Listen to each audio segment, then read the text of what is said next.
this is a very interesting thing because being his first solo clients, it means that he's agreed and he doesn't have any experience with pack process. He has offered to do all of this in design stage for free. And so going back and forth and doing this for free, and I'm going, no, this is you're meant to be a consultant, but he doesn't. I mean, I don't know. This is, just my assumption is he doesn't want to lose the first client because of the charge. And so that's been a bit like, I don't know how to deal with this because I appreciate not having to pay for it. But at the same time, I know that is, and I haven't done that before, but I know it's not going to be just an hour here and there. Like it's going to be a long time and it's going to be quite a few meetings getting, bits and pieces together.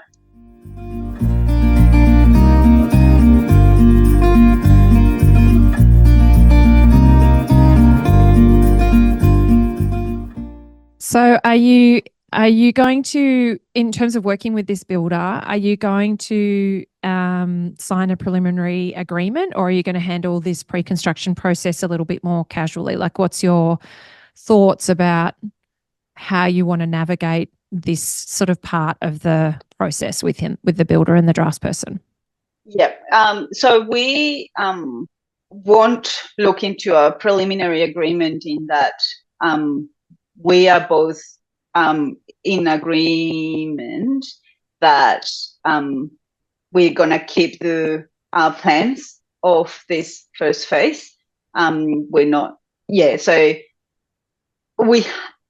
that was probably part of the initial, how are we going to work this out? All right, it's not going to be a preliminary agreement.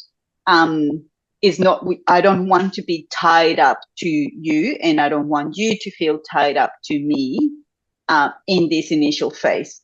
So he said, "Yep, no, that's I appreciate that, and that sounds like a good idea." So I sent him the copy of the PDF of what a pack agreement looks like, and we're kind of negotiating at the moment, or just trying to understand the implications of those points of the pack agreement for our little project, or at least this first stage of seeking the design of the build.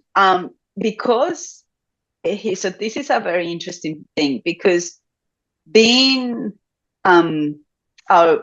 his first solo clients, it means that he's agreed and he doesn't have any experience with pack process. He has offered to do all of this in design stage for free. And so going back and forth and doing this for free, and I'm going, no, this is you're meant to be a consultant, but he doesn't. I mean, I don't know. This is, just my assumption is he doesn't want to lose the first client because of the charge. And so that's been a bit like, I don't know how to deal with this because I appreciate not having to pay for it. But at the same time, I know that is, and I haven't done that before, but I know it's not going to be just an hour here and there. Like it's going to be a long time and it's going to be quite a few meetings getting, bits and pieces together. So I guess we kind of plan it by ear as we go. Is probably because there isn't a contract, there isn't a pack contract. And he said, I'll do it for free as many times as you need to meet. I'm going, man, that's a lot of time. But yeah, I think I'm very open to continuing that conversation as we go. And if at some point he says like, yeah, no, that's a lot of time, then I'm happy to reassess and have that conversation again at that point. But yeah, there isn't a contract at the moment, and it's just like a ongoing conversation of how things are going and what sort of time commitment and cost it is involved, and we're willing to be accountable for. Do you have a timeline that you want to get this project happening in? Like what's that look like? So we bought the block I think around May, June, and we are thinking about 2 years for design yeah, 2 years to move in. So that, what's that? June, July, Middle of 2026. 2026. Yeah. Okay. Yeah. So, I mean, that's a fairly realistic assessment, all things being equal. The red herrings in that will be whether council takes a particular amount of time to approve, given the constraints on the block, and their, I suppose, whether the fact that they don't sort of have particular mechanisms in place about what those buffers mean and those kinds of things mean that ultimately you experience some delays, but they'll also have obligations to meet required timelines. It's just sort of where, I suppose, your approval sits in their definitions of process as to what those timelines might be. I think that with a new, I mean, every we've spoken about this inside home method. Every builder has to have a first project. It's always, it's one of those things, isn't it? You never really want to be the one who is the first. And at the same time, we've had a fair few members be the first project of their builder, and it's and it can have mixed results. The challenge is, and it's really great that you've recognised it, is that your ideal scenario for this pack process is that this builder is going to be spending a fair amount of time with you, and is also going to be investing a fair amount of time in obviously giving you costing and buildability feedback. That's the whole point of their involvement at this point during pre-construction. And will that be problematic for them from a financial point of view? Do you know how this builder is planning to exit where they currently are in terms, if they're working for someone else, how are they planning on kind of starting their business as a business operator? And do you also know where they're at with their license in terms of what they're allowed to do from a solo operator point of view? Have you had those conversations yet? No, we haven't. We kind of looked at his license, and for what I could see very superficially, it was a fully, what's the wording for that? Like operable legitimate license. Like yeah. And again, like that's one of those things that as a foreigner, I'm going, do I have to look into, like, if he says he's a builder, isn't he allowed to build? Is there more to it than that? And why is that the case? Yeah. So I just assumed, until now that you're asking that question, I assumed that if he was going solo, and I think he's staging himself out of this other big company. He's not giving them all right, this is the last contract that I do under your name kind of thing. I think he's staging himself out, and hence he's wanting to be part of this stage without pricing, because he's building his name. Is the case that I get. It's like he's building his reputation. He's wanting to be known as his own name and his own, without the umbrella of this other company. So yeah, I don't really know how the whole separation is going to be. I do know that there is, and I haven't, again, like I know that there is, because the houses that he's built would be under the umbrella of this other company. So I'm not sure how to compare, okay, well, that's that guy and this is this guy, because it's under the same umbrella. I do know for the houses that I have seen around, because there's plenty of houses built by this company, I do know that they are good quality, and they often a name that sounds around town, and the houses are well known for being good quality and well finished and not having any issues later on of disputes or anything like that. I have friends that live in them, so I've seen the houses inside and all that sort of thing. But yeah, I don't know. I'm not sure. Now I'm curious in terms of his I think exit plan. Yeah, it'd be interesting to have that conversation with him, because I think one of the biggest challenges for a new builder is, do they know how to price projects well? Like, because if you're working for another builder, chances are that you're not actually it depends whether he's had like a builder role with this builder or he's been a supervisor. So he could have been using his own license under this umbrella company and has been running it like a builder would. But they might be the ones that are pricing the projects, and then his responsibility is managing a team to then execute according and be accountable to the price predictions that were put in place by the builder company. And so it's very different, I think, as a builder operating a business to it's a different mindset to obviously forecast what a project is going to cost versus then build a project against what somebody else forecast. And so his ability to actually estimate hours, look at a set of drawings, do takeoffs, figure out how much it's going to cost and what it's going to take to put that project together, you just want to probably have the conversation of, does he have any experience in that? How has he gone with estimating jobs?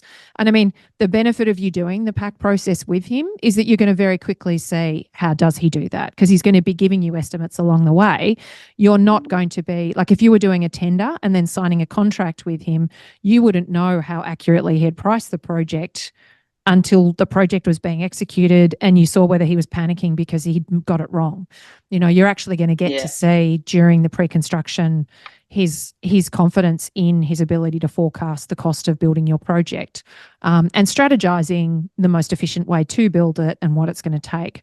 But it would be worth just having that conversation. My hope is that because he's new to his own business and he's also keen to build his own reputation, that you're going to have this lovely opportunity to have some really candid kind of conversations, because it's a leap of faith for you. It's also a leap of faith for him entering this new process. And so there can be a really lovely kind of collegiate relationship that can come from that, a really great collaboration where you're both able to bounce off each other, learn from each other, support each other in your shared goals, and really lean into that kind of experience. And as long as the communication lines are kept open and he's being really candid about stuff, then you can know that he may not know 100% how to do it, but he is demonstrating that he's upskilling himself. He's got resources he can lean on. He's not, batting blind. He's aware of what he doesn't know and he's doing the work to kind of figure that out. So I see that's where this goes well for people. I would ask him, every builder, their license has a figure against it as to how much work they can have on to a financial value. And so it's just a cursory question to ask, does your license cover a project of our budget level? And how, because every time a builder needs to up level in terms of the amount of financial work that they're doing inside a year, this is for most locations, there's a whole heap of hoops that they have to jump through to get up to that next threshold financially. So, and that's sort of how the industry protects, from a licensing point of view, builders just taking on, loads and loads of work that they may not actually have the financial resources to complete. The other thing that I think would be worth having the conversation about is he is not going to bill you for work during construction until he's cash flowed some of it himself. So how are his cash flow resources? Like if he's been working for somebody else and he hasn't been doing his own projects, what are his cash flow resources to be able to get your project going? And because that's when you see things go pear-shaped with builders, when they are super tight on cash flow, and it's starting to hurt them personally because they're not paying themselves, their house is on the line, their family's in trouble, all of that kind of stuff. That's when you see things start to go really pear-shaped on building sites, and they're delaying their payments to their subcontractors, and subcontractors are getting narky about it, and orders aren't being paid for and all of that kind of stuff. So, and the screws start coming in on them. So it's worth having that conversation of, look, this is your first job. What does it look like financially for you in terms of cash flowing it? How are you doing that? And how are we going to know that it's going to be okay as we navigate it? So, and I think too, you'll start to sort of, the benefit of the pack process is you're going to be able to have lots of really detailed conversations about, okay, what does it look like during construction? How long is this project going to take? And see if he sounds like he knows what he's got the ability to kind of program a project. He can schedule it out. He can give you feedback on how long something's going to take, how many people are going to be required, all of those kinds of things. So he's not brand new to the industry. He's just brand new to a business. So that's the thing, that's sort of the thing to explore. And I would definitely get it in writing that you're going to own the designs. The curious thing that I have in this, and we've had this conversation because there's been a few people who've used those design build setups with their companies, and the ownership of the design in a design build scenario will always be with the person that paid for the design. And that if the builder is paying for, like, that draftsperson, I'm curious, is that draftsperson working for free, or is the builder wearing the cost of it and then just not charging you for it? We would be paying for the You're going to pay for the draftsperson, and the draftsperson going to be directly contracted to you? Yeah. Yeah, that's good. So your relationship, your conversation about the ownership of the design needs to be with the draftsperson. The builder is quite irrelevant to that because they're obviously the financial relationship is between you and the draftsperson. And then the builder, I think then it's really great that you've used the PDF resource inside Home Method about the pack process. So then just starting to kind of see if the draftsperson can lay out for you a bit of a program of, okay, when are we going to have the first round of designs? What's the timeline then for our review? All those things that we talk about in the fee agreement sort of checklist, to see, okay, how do we project manage this design phase so that it happens in a timely fashion and you don't have that builder disappearing for 3 months trying to get a response back to you, and you're not getting any kind of ability to move on because you don't know what the project's costing, where it's at, and all of that kind of stuff. So does that all make sense? Yeah. Awesome. No, it sounds really, I think it's always going to be a challenge when you're located in a regional location because like you said, you don't have the multitude of people to choose from. The benefit that you do have is I think you can actually create some quite intimate collaborative relationships with people when they've got the right mindset, so it's, I think that there's some really exciting opportunities in how you can all work together, sort of seeing how that goes with this. So I'm looking forward to seeing how it plays out. Can we talk about the design and I suppose what your goals have been for the design, what you're thinking about the design, how you're building your brief and your expectations around the kind of home that you want to create? I'm really keen to understand more about that. Yes. Okay. So in the first couple of interviews with the two builders in town, what came very often in those conversations was that the budget that we're looking, or the loan that we're looking at getting with the banks, it's not going to get us too far. And so most of them said, and I'll give numbers, I don't think that really matters much, but most of them said, look, to build around town at the moment is about 2,600 per square meter, and that won't get you more than maybe 200 square meters of a house. And so that I found that very helpful, because we were already listening to Home Method, and I was like, oh, that is a good place to start in terms of limitations and not dreaming too far ahead of ourselves.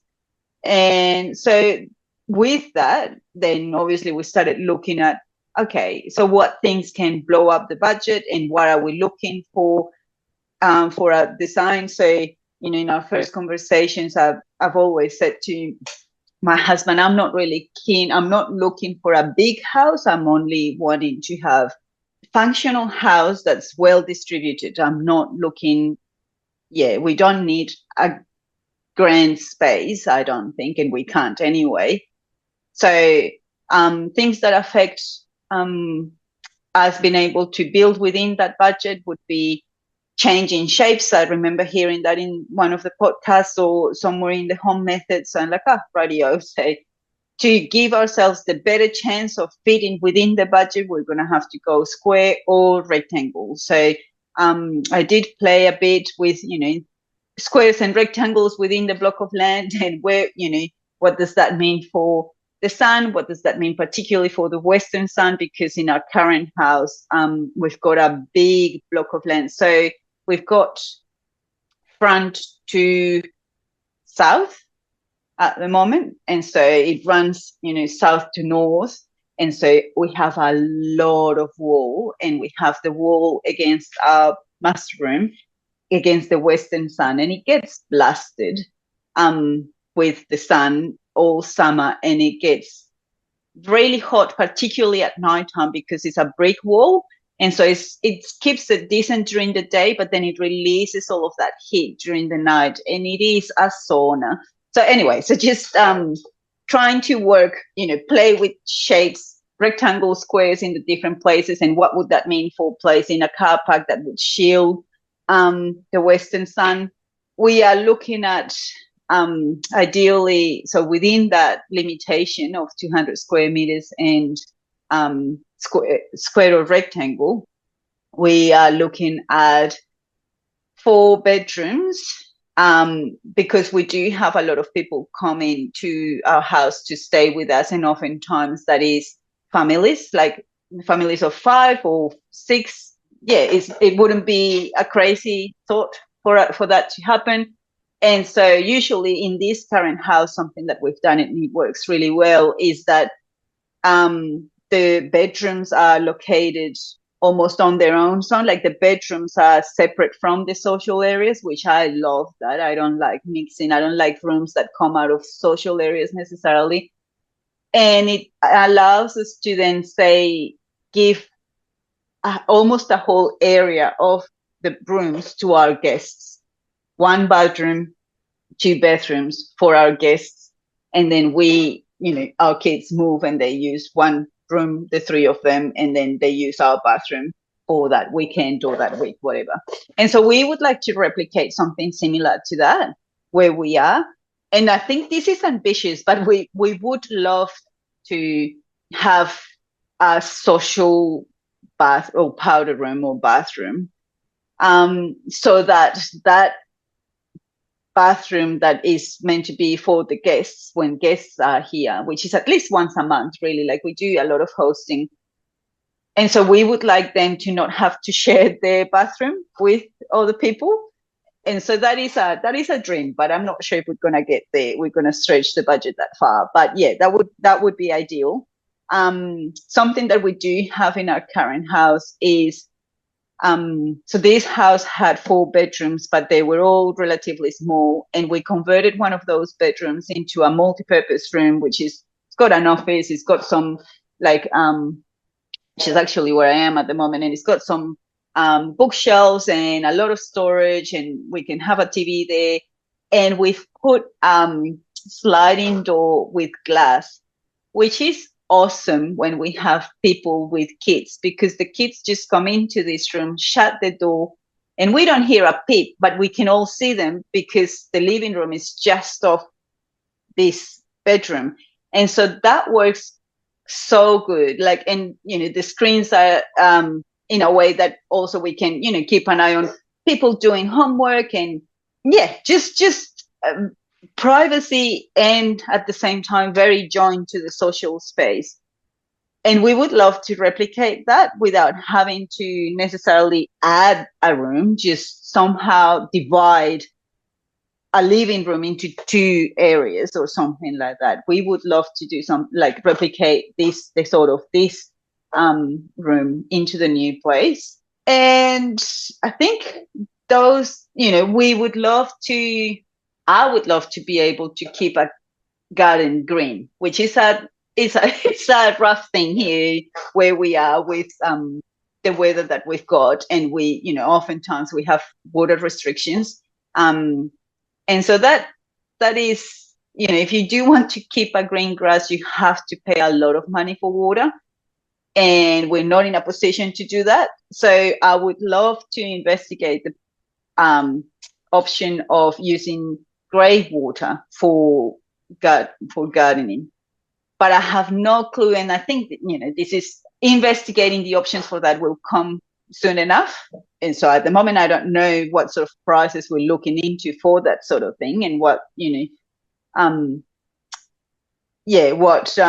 whether the budget is going to allow us to do that, or whether the budget is just going to be for the bare minimum, floor, tiles, walls, kitchen, bathrooms done kind of thing. We don't know that yet.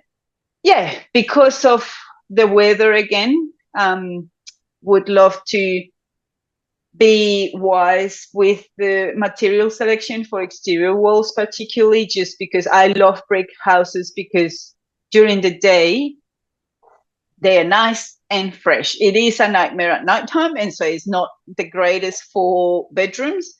But for the living room, it like we feel the difference, and there is no aircon on, or no we've got evaporative cooling, and there's nothing on, and oftentimes we can walk in at 1 or 2 and the house is not cold, but it is fresh. It's not like a hot car or something like that. So that's something that I would like to pay attention to. And I think a simple roof, as simple as we can. And I don't know in terms of physics and the engineering of things, whether just having just having one roof that has most of it, if not all of it, facing north, whether that is more expensive than having your normal, this shape of roof kind of thing. It is very much all dependent on the costing as we go into the full design process. But those are the main concepts at the moment. Are you, in terms of having the roof facing north, do you mean to have north facing roof so you can put solar on it, or do you mean that it's open to the north? That we can put solar on it.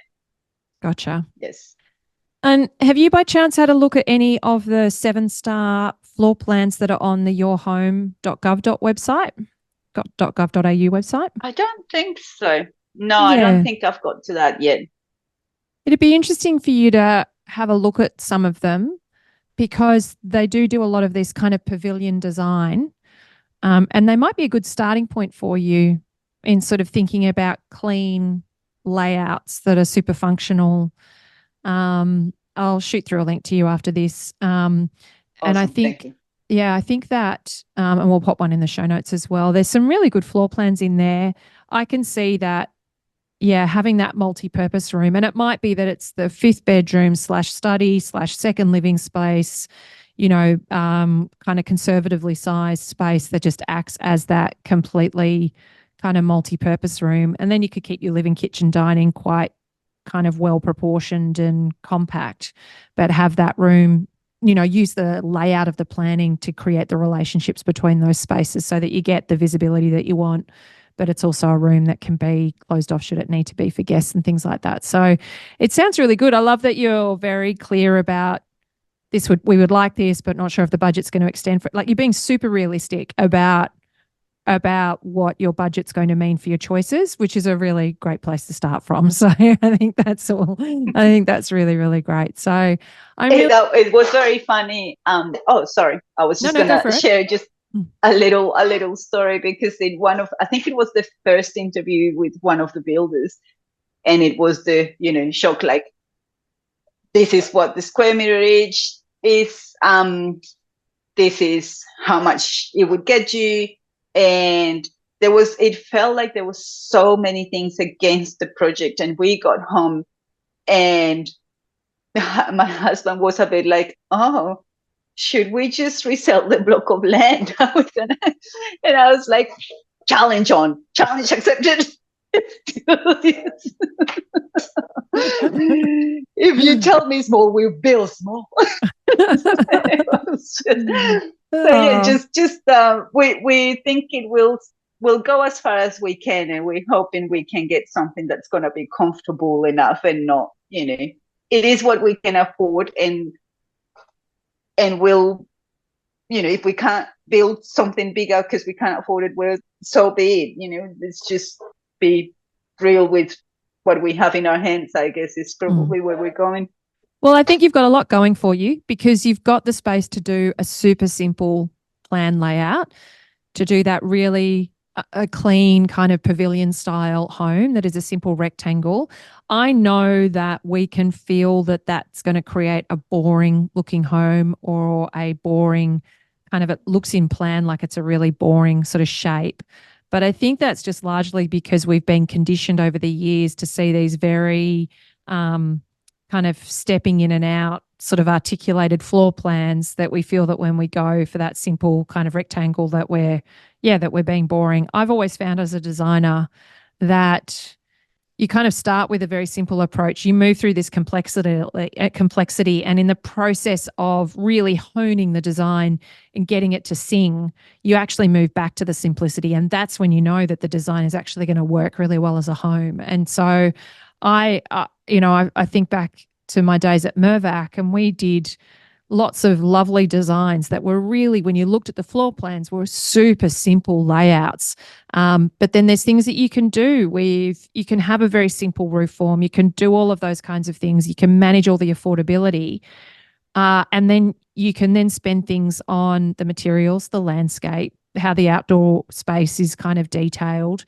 There's lots that you can do to add a richness and to elevate the feel of the design overall. And it also, the benefit of it is that stuff that you can spend on over time. You don't have to do that all straight away. You can, add that as more resources become available. But there's something to be said for creating a beautiful pavilion style, simple home that aggregates the spaces, talks, the distribution as you talk about it, has those spaces arranged the way that you want to, and that ultimately is really functional, is going to work for the site. So, and that you can actually afford to build. And I really look forward to supporting you in seeing how you can get this house working from day one as the functional home that you want it to be. So, that it does the job that it needs to, and then you've got the scope to do things over the coming years, particularly as the boys grow and their needs change.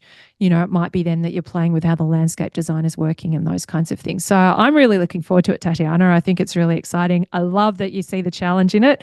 I think 200 square meters is going to be plenty for what you need. I think you can actually challenge yourself to even keep it more compact, so you've got some cash in reserves for those contingencies, and also for the thermal kind of things that you want to make sure to make it suit the climate. So did you have any questions before we wrap up?